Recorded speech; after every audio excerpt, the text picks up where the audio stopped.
आज हम इस वीडियो में कुछ इम्पोर्टेंट हिस्ट्री के क्वेश्चन सॉल्व करेंगे और अगर ये आपको पसंद आए और आपके लिए हेल्पफुल रहे तो please like, share and subscribe my channel. So let's start our video. And our first question is, in 1945 the Congress delegation to the Simla conference was headed by. 1945 में एक कांग्रेस का डेलीगेशन गया था शिमला कॉन्फ्रेंस के लिए. वो किसके द्वारा हेड किया गया था, ठीक है, उसकी अध्यक्षता किसके द्वारा की गई थी? तो हमारे ऑप्शन हैं जवाहरलाल नेहरू, मौलाना आज़ाद, वल्लभ भाई पटेल एंड सर तेज बहादुर सप्रू. तो इसमें हमारा आंसर है मौलाना आज़ाद. एक 25 जून 1945 को, ठीक है, जो उस टाइम के वायसराय थे इंडिया के लॉर्ड वेवल, ठीक है, लॉर्ड वेवल के द्वारा एक शिमला में सम्मेलन बुलाया गया था, ठीक है, जिसमें बहुत सारे जो यहाँ से कांग्रेस के और जो मुस्लिम लीग थे उसके बहुत सारे मेंबर्स ने पार्टिसिपेशन किया था, जिसमें थे जे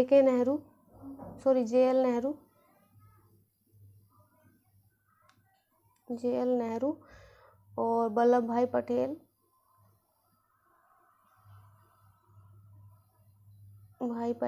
ठीक है, वल्लभ भाई पटेल, खान अब्दुल गफ्फार खां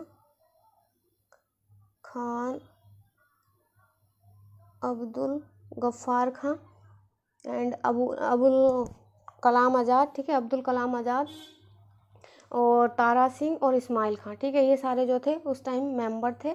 जवाहरलाल नेहरू, अबुल कलाम आज़ाद, सरदार पटेल, खान अब्दुल गफ्फार खां, तारा सिंह और इस्माइल खां, इन सब लोगों ने वहाँ पे भाग लिया था. तो इसके जो हेड किया था इसको, वो मौलाना अब्दुल कलाम आज़ाद ने किया था, ठीक है, जिसको हेड किया था किसने? मौलाना अबुल कलाम आज़ाद ने. और जब ये सम्मेलन बुलाया गया था तो इसमें जो मुस्लिम लीग थी, इसलिए मतलब मुस्लिम लीग ने शर्त रखी कि जो वायसराय की कार्यकारिणी सभा होगी, ठीक है, जो भी वायसराय की जितनी भी जो वर्किंग वो होती है कमेटी, तो उसमें जितने भी लोग मुस्लिम लीग से मुस्लिमों को प्रेजेंट करने के लिए जितने लोग भी नियुक्त किए जाएंगे तो वो सारे मुस्लिम लीग खुद सिलेक्ट करेगी, ठीक है, मुस्लिम लीग के द्वारा सिलेक्ट किए जाएंगे, तभी वो लोग वहाँ पे जाएंगे उनको रिप्रेजेंट करने. और महात्मा गांधी भी इस समय शिमला में थे, लेकिन उन्होंने इस कॉन्फ्रेंस में पार्टिसिपेशन नहीं किया था, ठीक है. And our next question is, Mansur was the famous court painter of the Mughal emperor. जो मंसूर था वो कौन से मुगल एम्परर के दरबार में रहता था, ठीक है, कौन से मुगल राजा के सम्राट के दरबार का पेंटर था? तो हमारे ऑप्शन हैं हुमायूं, अकबर, जहांगीर और शाहजहां. और इसमें हमारा आंसर है जहांगीर, ठीक है. जो जहांगीर था, मुगल सम्राट जहांगीर था, वो बहुत ज़्यादा पेंटिंग का शौकीन था, ठीक है. उसके समय में बहुत बढ़िया चित्र बनाए गए हैं, ठीक है, बहुत बड़े चित्रशाला उसने स्थापित कर रखी थी. तो जो मंसूर था वो जहांगीर के टाइम का सबसे सर्वश्रेष्ठ चित्रकार था, ठीक है, फेमस पेंटर था. और ये जो था नेचुरल सीनरी और जो पशु पक्षियों के, ठीक है, एनिमल्स और बर्ड्स के जो चित्र होते थे बहुत अच्छे बनाता था, ठीक है, प्राकृतिक चित्र और पशु पक्षी के चित्र बहुत अच्छे बनाता था. और इसलिए जहांगीर ने इसको एक टाइटल दिया था, ठीक है, नादिर उल असर, ठीक है, इसको एक टाइटल दिया गया था जहांगीर के द्वारा, नादिर उल असर. और इसके जो मुख्य जो इम्पोर्टेंट महत्वपूर्ण जो पेंटिंग है वो है साइबेरिया का बिरला सारस,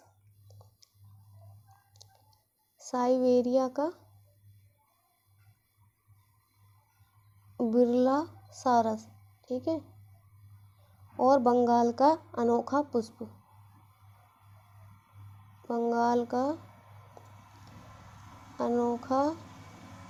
पुष्प, ये इसकी इम्पोर्टेंट पेंटिंग्स हैं, ठीक है. और इसका एक वर्क है, बहुत ज़्यादा फेमस वर्क है, उसको कहते हैं लाल फूलों की बहार, ठीक है, लाल फूलों की बहार, ये इसका बहुत फेमस वर्क है, लाल फूलों की बहार. और इसके अलावा जहांगीर के कोर्ट में एक और इम्पोर्टेंट या फेमस पेंटर था, उसका नाम था अबुल हसन, ठीक है, अबुल हसन. और इसको जहांगीर ने जो टाइटल था वो दिया था नादिर उल जमा, ठीक है, नादिर उल जमा का। मंसूर को नादिर उल असर का दिया हुआ था और इसको नादिर उल जमा का दिया था। और जो अबुल हसन था वो ह्यूमन पोर्ट्रेट बनाने में बहुत ज़्यादा फेमस था, ठीक है, जो मानवीय चित्र होते, मनुष्य के जो चित्र होते थे ये बहुत अच्छे बनाता था, इसमें फेमस था अबुल हसन। और हमारा नेक्स्ट क्वेश्चन है, which officer of Mughals period was called the auditor general, कि मुगलों में जो ऑफिसर होते थे उनमें से कौन सा ऑफिसर था जो ऑडिटर जनरल कहलाता था, ठीक है।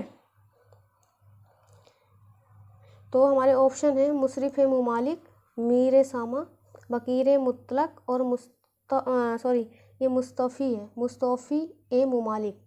और तो हमारा आंसर है इसमें मुस्तफ़ी ए मुमालिक। जो मुस्तफ़ी ए मुमालिक है वो ऑडिटर जनरल कहलाया करता था, ठीक है।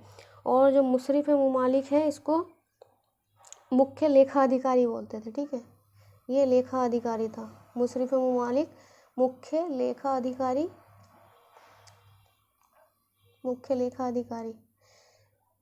मुशरिफ ए मुमालिक मुख्य लेखा अधिकारी होता था और ऑडिटर जनरल मुस्तफ़ी ए मुमालिक होता था। और जो मीर समा है ये एक मंत्री के पद का वो थी पोस्ट, ठीक है, मंत्री के दर्जे की, ये मिनिस्टर के दर्जे की एक पोस्ट होती थी। मतलब ये जो वजीर होता था, ठीक है, साम्राज्य का जो वजीर होता था उससे सिर्फ एक पोस्ट नीचे का ही होता था सिर्फ उससे। और इसको वजीर बनने की, जो भी इस पद पर रहा करता था, इस पोस्ट पर रहा करता था, उसको वजीर बनने से की अंतिम सीढ़ी माना जाता है, ठीक है, क्योंकि इसके बाद जब प्रमोशन होता था सीधे वजीर ही बनता था।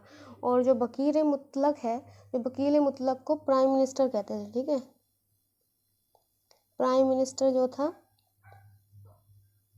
वो वकील मुतलक था, यानी कि प्रधानमंत्री जो था उसको वकील मुतलक कहते थे। और एक केंद्र में एक मंत्रिपरिषद होती थी, ठीक है, तो उसका जो हेड होता था वो वकील मुतलक होता था। और ये राजा की तरफ से उनका मतलब रिप्रेजेंटेटिव होता था, राजा का रिप्रेजेंटेटिव होता था मंत्रिपरिषद में, ठीक है। And our next question is, who started a Sanskrit college at Varanasi 1792 in 1792, in लिखा है मैंने, सॉरी, इन 1792 में वाराणसी में किसने संस्कृत कॉलेज की स्थापना की थी, ठीक है। तो हमारे ऑप्शन है David Hare, Warren Hastings, Jonathan Duncan और विलियम जोन्स। तो इसमें हमारा आंसर है जोनाथन डंकन। जो जोनाथन डंकन थे उन्होंने 1792 में, ठीक है, 1792 में बनारस में एक संस्कृत कॉलेज की स्थापना की थी। जो विलियम जोन्स है, विलियम जोन्स ने इंडिया में एशियाटिक सोसाइटी की स्थापना की थी, ठीक है, एशियाटिक सोसाइटी की स्थापना की थी किसने, विलियम जोन्स ने। विलियम जोन्स ने एशियाटिक सोसाइटी की स्थापना की थी। और इन्होंने 1789 में एक कालिदास की बुक है अभिज्ञान शकुंतलम, ठीक है, अभिज्ञान शकुंतलम,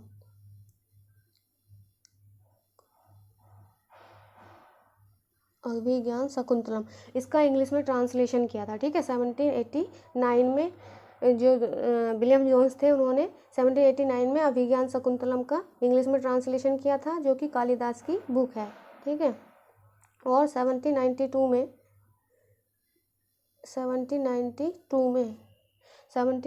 में इन्होंने गीत गोविंद को भी इंग्लिश में ट्रांसलेशन किया था, ठीक है, गीता गोविंद, ये जयदेव की बुक है, ठीक है, गीता गोविंद, इसको भी इंग्लिश में ट्रांसलेशन किया था 1792 में। और जब उनकी डेथ हो गई उसके बाद 1792 में मनुस्मृति, जो मनुस्मृति है उसको भी 1792 में, ठीक है, इनकी डेथ हो गई थी विलियम जोन्स की। उसके बाद Manusmriti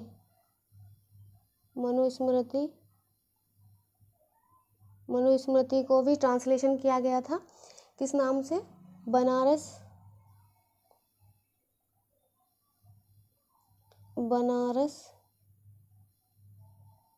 institute of Hindu law, ठीक है।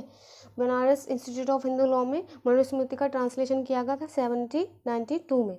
और जो वॉरेन हेस्टिंग्स थे, वॉरेन हेस्टिंग्स में कोलकाता में, ठीक है, कोलकाता में 1782 में, ठीक है, 1782 में कलकत्ता मदरसा की स्थापना की थी, ठीक है, कोलकाता मदरसा की, कोलकाता मदरसा की स्थापना की थी जोनाथन डंकन ने, वॉरेन हेस्टिंग ने 1782 में। और जोनाथन डंकन ने हमने पढ़ ही लिया कि बनारस में संस्कृत कॉलेज की स्थापना की थी 1792 में। So next question is which of the following sultan of Delhi tried to prohibit wine drinking unsuccessfully. Delhi सल्तनत का कौन सा सुल्तान था जिसने शराब पीना, ठीक है, शराब पीने को बंद करवा दिया था, ठीक है, या रोक दिया था, शराब पीने पे रोक लगा दी थी, जो कि अनसक्सेसफुल रहा। तो हमारे ऑप्शन है बलबन, मोहम्मद बिन तुगलक, अलाउद्दीन खिलजी, फिरोज शाह तुगलक। और हमारा आंसर है इसमें अलाउद्दीन खिलजी। जो अलाउद्दीन खिलजी था, जब वो राजा बना तो ठीक है, तो उसे लगा, क्योंकि उससे पहले जो राजा हुए थे, सुल्तान हुए थे दिल्ली सल्तनत के, तो उसमें बहुत ज़्यादा रिवोल्ट हुए थे उनके, है ना। तो उसने पहले पता लगाया कि जो रिवोल्ट होते हैं, जब भी राजा होता है उसके खिलाफ जो भी कॉन्स्पिरेसी होती हैं वो किस कारण से होती हैं, ठीक है। तो उसने ये नतीजा निकाला कि मतलब जब जितने भी जो अधिकारी होते हैं, बड़े बड़े नॉबल्स होते हैं, वो जब एक दूसरे के यहाँ पे इकट्ठे होते हैं, है ना, पार्टी करते हैं, दावतें खाते हैं, उसमें शराब वगैरह पीते हैं, तो शराब पीने से क्या होता है, उनका माइंड जो है वो मतलब गलत बातें सोचता है ना, तो जिससे कि वो राजा के खिलाफ कॉन्स्पिरेसी करना शुरू कर देते हैं। तो इसलिए उसने क्या किया, 4 अध्यादेश, जब वो राजा बना था, सम्राट बना, तो उसने 4 अध्यादेश निकाले थे, ठीक है। तो 4 अध्यादेश में जो तीसरा अध्यादेश था, जो थर्ड इसका अध्यादेश था, तो उसमें इसने क्या किया, उसमें इसने शराब और भांग, ठीक है, जो भी नशीले पदार्थ थे, ठीक है, उनके सेवन के लिए मना कर दिया और जुआ खेलना भी बंद करवा दिया, ठीक है। जो भी जुआ खेलेगा, शराब पिएगा, भांग खाएगा, उसको मतलब कठोर दंड दिया जाएगा। और ऐसा करने वाला वो दिल्ली का पहला सुल्तान था। और इसका कारण क्या था, राजनीतिक था, है ना, पॉलिटिकल जो सिचुएशन थी उनको कंट्रोल करने के लिए, जो भी रिवोल्ट्स होते थे या अपनी पॉलिटिकल सिचुएशन को या अपनी पॉलिटिकल पोजीशन को स्ट्रॉन्ग बनाने के लिए, है ना, अपने मतलब पूरा जो उसका साम्राज्य था उसको मजबूत बनाने के लिए उसने ऐसा अध्यादेश जारी किया था, ठीक है। और उसने खुद भी शराब पीना छोड़ दिया और राजमहल में जितने भी उसके बर्तन थे, मद यानी कि शराब के जितने भी बर्तन थे, शराब वगैरह रखी जाती थी, उनको भी सबको तोड़वा दिया। And our next question is who was the instrumental in abolishing the sati system in India। और सती सिस्टम, जो सती प्रथा होता था इंडिया में, उसको एबॉलिश करने में किसका इम्पोर्टेंट भूमिका रही, ठीक है, किसकी मुख्य भूमिका थी। तो हमारे एक ऑप्शन है स्वामी विवेकानंद, स्वामी दयानंद सरस्वती, राजा राम मोहन राय और लॉर्ड विलियम बेंटिंग। तो हमारा इसमें आंसर है राजा राम मोहन राय, ठीक है। जो राजा राम मोहन राय थे, वो बंगाल में उन्होंने एक समाज सुधार आंदोलन चलाया था, ठीक है, उसमें बहुत ज़्यादा इम्पोर्टेंट काम किए थे, ठीक है। इनकी मुख्य भूमिका थी बंगाल में समाज सुधार आंदोलन चलाने में। और इनके प्रयास से जब इन्होंने प्रयास किया 1829 में, ठीक है, 1829 में जो विलियम बेंटिंग था उसके द्वारा सती प्रथा पर रोक लगा दी गई।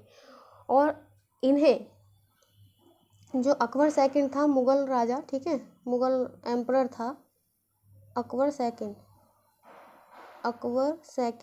उसने इनको टाइटल दिया था राजा का, ठीक है, राजा का टाइटल इन्हें किसने दिया था, अकबर सेकंड ने। और उसने ही इनको 1830 में इंग्लैंड भेजा था अपनी पेंशन बनवाने के लिए, ठीक है। जब ये इंग्लैंड गए और ये पेंशन बनवाने के लिए भेजा था, और ये इंग्लैंड जाने वाले, ठीक है, पानी के मार्ग से, समुद्र के रास्ते से इंग्लैंड जाने वाले पहले व्यक्ति थे, ठीक है, इंडिया के। और वहीं पर इंग्लैंड में इनकी ब्रिस्टल में डेथ हो गई जब वो वहाँ पर गए थे, तो ठीक है। और जो स्वामी विवेकानंद थे, स्वामी विवेकानंद ने 1897 में रामकृष्ण मिशन की स्थापना की थी, ठीक है, रामकृष्ण मिशन की स्थापना की गई थी स्वामी विवेकानंद के द्वारा 1897 में। और स्वामी दयानंद सरस्वती के द्वारा 1875 में आर्य समाज की स्थापना की गई थी, ठीक है, आर्य समाज की स्थापना की गई थी स्वामी दयानंद सरस्वती के द्वारा। और लॉर्ड विलियम बेंटिंग थे, है ना, जिन्होंने सती प्रथा को बंद किया था राजा राम मोहन की सिफारिश से। तो next question is who among the following said the ryotwari is a system which has always prevailed in India.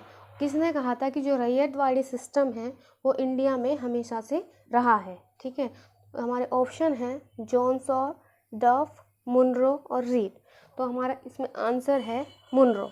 ठीक है, जो मुनरो है उसने कहा था कि जो रैयतवाड़ी सिस्टम है ये कोई नया नहीं है। ठीक है, इंडिया में ये पहले से ही रहा है, हमने तो सिर्फ इसको मॉडिफाई किया है। रैयतवाड़ी क्या था, ये एक टैक्स कलेक्ट करने का सिस्टम था। ठीक है, रैयतवाड़ी में जो किसान होता था, ठीक है, जो फार्मर होता था वो टैक्स देने के लिए जिम्मेदार होता था। डायरेक्ट जो टैक्स है गवर्नमेंट वो फार्मर से लेती थी। और इसको कर्नल रीड और मुनरो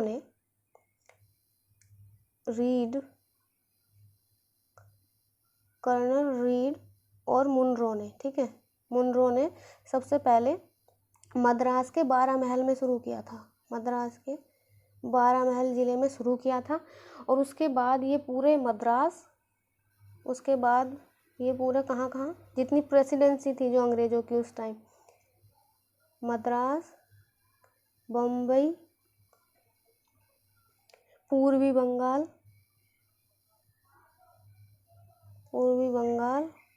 असम और कर्नाटक के कुर्ग। ठीक है, कर्नाटक के कुर्ग, इन सारे ज़िलों में पूरी जो है ये रैयतवाड़ी व्यवस्था लागू कर दी गई। ठीक है, रैयतवाड़ी, रैयत मतलब रैयत जो था किसान को कहा जाता था, तो इसलिए इसी के नाम पे ये रैयतवाड़ी कर दी गई। और इसमें पूरा टैक्स देने का जो जिम्मेदारी थी वो किसान को दे दी। यानी कि अब जो बिचौलिए होते थे, जमींदार वगैरह थे, उनका काम ख़त्म हो गया। अब सीधे सरकार और जो किसान थे उनमें आपस में संबंध बन गया। ठीक है, आपस में एक दूसरे से कनेक्ट हो गए और बिचौलियों का काम ख़त्म हो गया। और मद्रास, बम्बई, पूर्वी बंगाल, असम और कर्नाटक के कुर्ग ज़िले में जो थी ये थी। और इसका जो लैंड आती थी इसके अंदर वो 51%। ठीक है, पूरे भारत की जितनी लैंड थी, जो मतलब अंग्रेज़ों के अंडर में जितनी लैंड थी उसका 51% जो था उस पर रैयतवाड़ी व्यवस्था या रैयतवाड़ी सिस्टम जो था वो लागू था। और ये पूरा जितनी उन्होंने एक स्थायी बंदोबस्त चलाया था और एक महलवाड़ी चलाई थी और एक ये रैयतवाड़ी, 3 चलाई थी। तो उनमें तीनों में सबसे ज़्यादा जो लैंड आती थी वो रैयतवाड़ी के अंडर में ही आती थी। ठीक है, सबसे ज़्यादा एरिया में यही थी। And our next question is which Vayamani Sultan transferred his capital from Gulbarga to Bidar? कि कौन सा बहमनी सुल्तान था जिसने अपनी कैपिटल, अपनी राजधानी गुलबर्गा से बीदर बदली थी। ठीक है, या ट्रांसफ़र की थी। हमारा ऑप्शन है Tajuddin Firoz, Ahmad Shah second, Alauddin Hasan and Ahmad Shah first. तो इसमें हमारा आंसर है अहमद शाह फर्स्ट। ठीक है, जो अहमद शाह फर्स्ट था उसने अपनी जो राजधानी थी, अपनी कैपिटल थी, वो गुलबर्गा से बीदर बदल दी थी। ठीक है, पहले हम देखेंगे बहमनी। ठीक है, बहमनी जो थी ये दक्षिण में एक सल्तनत थी, मुस्लिम सल्तनत थी, जिसको 1347 में, ठीक है, अलाउद्दीन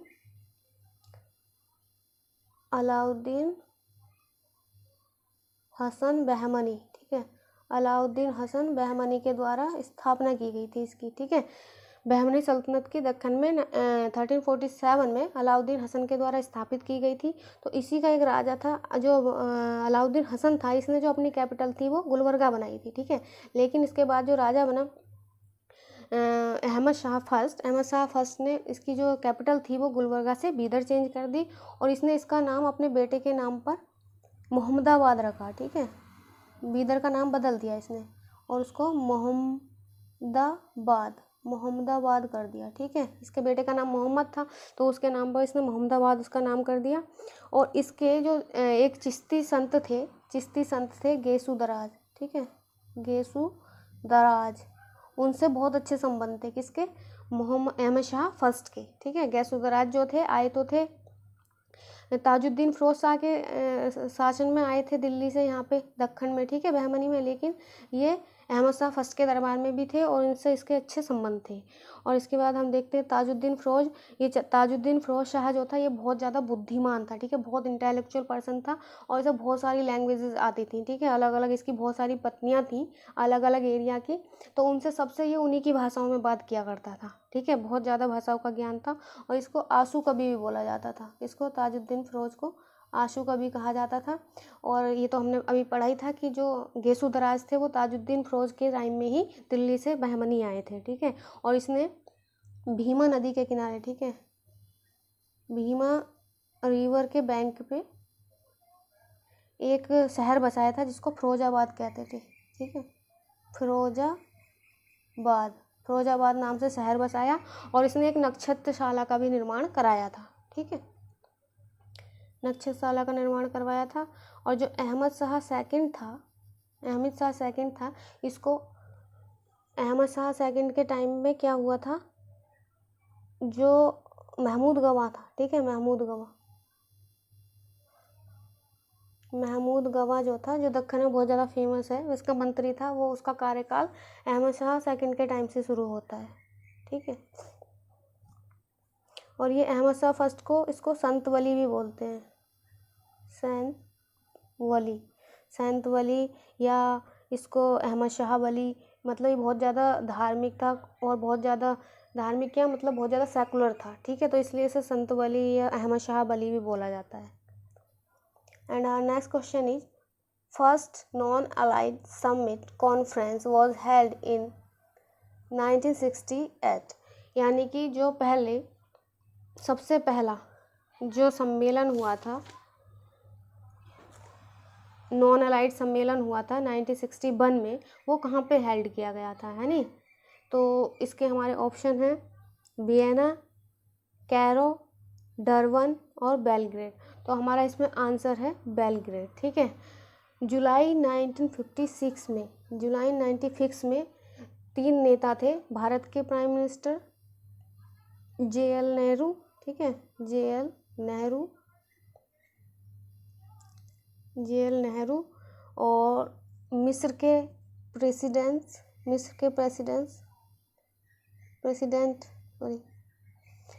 प्रेसिडेंट नासिर और यूगोस्लाविया के प्रेसिडेंट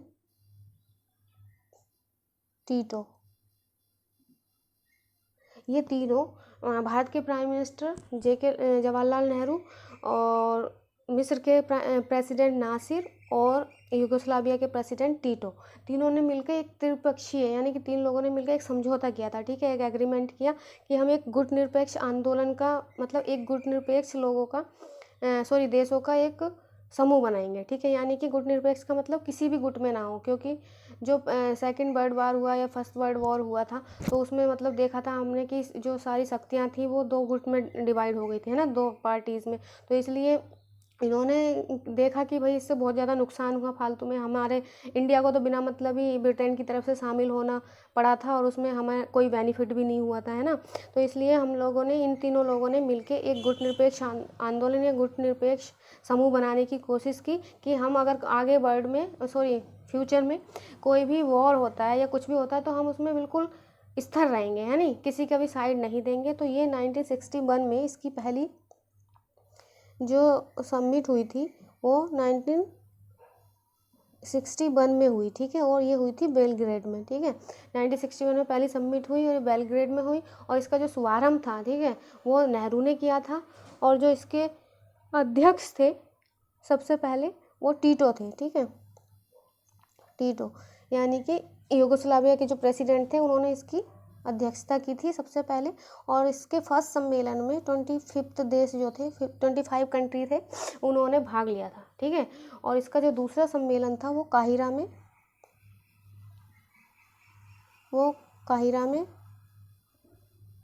1964 में हुआ।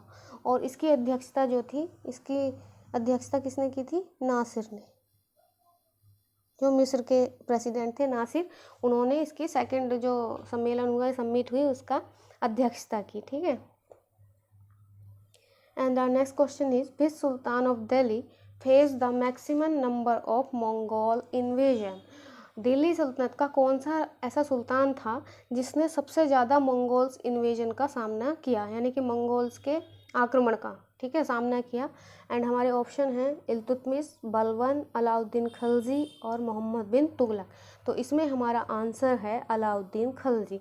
अलाउद्दीन खिलजी था उसके समय में सबसे ज़्यादा मंगोल आक्रमण हुए थे, ठीक है। और इसके जो दो सेनापति थे, उलूग खां और जफ़र खां, उलूग खान और जफ़र खान, ठीक है, दो सेनापति थे। इन दोनों ने मिलकर जो मंगोल्स इन्वेजन थे उनका सामना किया था, और जिसमें जफ़र खान था वो मारा भी गया, ठीक है, जफ़र खान मारा भी गया। जफ़र खान से एक्चुअली क्या हुआ था, जफ़र खान जो था बहुत ज़्यादा पावरफुल होता जा रहा था, तो जो अलाउद्दीन था वो बहुत ज़्यादा उससे क्या चिढ़ने लगा था, ठीक है। तो उसने क्या किया, जब मंगोल्स का आक्रमण हुआ यहाँ पे इन जब अलाउद्दीन के टाइम में, तो उसने क्या किया, जो मंगोल की जो सेना थी उधर से उसका नेता उस टाइम कुतलुक था, ठीक है, तो कुतलुक ख्वाजा था। तो उसने क्या किया कि अगर दोनों, उसने कहा कि दोनों जो सेना अगर आसपास आमने सामने लड़ेंगी तो इससे क्या होगा, तुम्हारे भी बहुत ज़्यादा सैनिक मारे जाएंगे और हमारे भी बहुत सैनिक मारे जाएंगे। तो इसने क्या किया, कहा उससे कि तुम मेरे जो सैनिक है, ये मेरा जो सेनापति है जफ़र खां, इससे तुम द्वंद्व लड़ लो, मतलब कि आपस में तुम दोनों ही फाइटिंग कर लो, और तुम में से जो जीतेगा वही जीता हुआ माना जाएगा, है ना, और हम वो अपनी सेनाएं वापस ले जाएगा। तो इसने क्या किया, जफ़र खां और कुतलुक ख्वाजा में आपस में फाइटिंग कराई, कुश्ती कराई। तो उसमें क्या हुआ, जफ़र खां जो है वो कुतलुक ख्वाजा के द्वारा मारा गया। और इसके बाद क्या हुआ, जब वो जीत गया कुतलुक ख्वाजा, उसके बाद अलाउद्दीन ने अपनी पूरी सेना लेकर कुतलुक ख्वाजा पे आक्रमण कर दिया और कुतलुक ख्वाजा को भगा दिया, ठीक है, हरा दिया, मतलब वो भाग गया। तो इससे क्या हुआ, अलाउद्दीन ने क्या कहा उस टाइम, क्या कहा था कि मतलब सही है, मेरा जो दुश्मन है वो बिना कोई मेरे प्रयास के ही मारा गया। तो जफ़र खां से बहुत ज़्यादा चिढ़ता था, तो इसलिए इसने ऐसा किया, जफ़र खां के साथ एक तरह का धोखा ही दिया, चीटिंग की, है ना। तो इसमें सबसे पहला जो आक्रमण था मंगोल का वो 1297 और 98, ठीक है, 1297 या 98 में हुआ था, जो कि ट्रांसऑक्सियाना का एक शासक था दवा खां, ठीक है, ट्रांसऑक्सियाना का शासक था, दवा खां। इसका सेनापति था कादिर खां, कादिर खां। इसने 1297 या 98 में सबसे पहला आक्रमण किया था अलाउद्दीन के टाइम में, ठीक है। उसके बाद सेकंड जो हुआ था वो 1299 में हुआ था, ये सल्दी खां ने किया था, ठीक है, सल्दी खां। और उसके बाद 1299 में ही, ठीक है, 1299 में ही जो नेक्स्ट हुआ था वो हुआ था कुतलुक ख्वाजा का, कुतलुक ख्वाजा, ठीक है, कुतलुक ख्वाजा का। और उसके बाद कुतलुक ख्वाजा का हुआ, उसके बाद 1303 में तारगी का, 1303 में तरगी का, 1305 में अली बेग और तातर खां, अली बेग और तातार खां, ठीक है, अली बेग और तातार खां का। और इसके बाद भी दो मतलब और हुए थे, कुबाक के तैयबू और इकबाल मंद के सेनापति के नेतृत्व में और भी जो आक्रमण हुए थे वो हुए थे। और इन सब से निपटने के लिए अलाउद्दीन ने क्या किया था, जो गयासुद्दीन तुगलक था उसको सेनापति नियुक्त किया था। और गयासुद्दीन तुगलक ने काफ़ी, जो बाद में मंगोल आक्रमण होते रहे, मंगोलों को बाद में पीछे वो भगाता रहा, ठीक है, रिट्रीट करता रहा उनको। तो इसीलिए इसी के टाइम से जो गयासुद्दीन था वो भी पावर में आना शुरू हो गया था। जैसे हम देखते हैं कि खिलजी डायनेस्टी के बाद दिल्ली सल्तनत में जो तुगलक डायनेस्टी की स्थापना होती है वो भी कौन करता है, Ghiyasuddin Tughlaq. So that's for all today. और फिर से एक बार मैं कहना चाहूँगी, अगर आपको अच्छी लगी हो ये video, please like share and subscribe my channel please, जिससे कि मैं और अच्छी वीडियो बना सकूँ और आपको और अच्छा मैटर प्रोवाइड हो सके। Okay, thank you very much.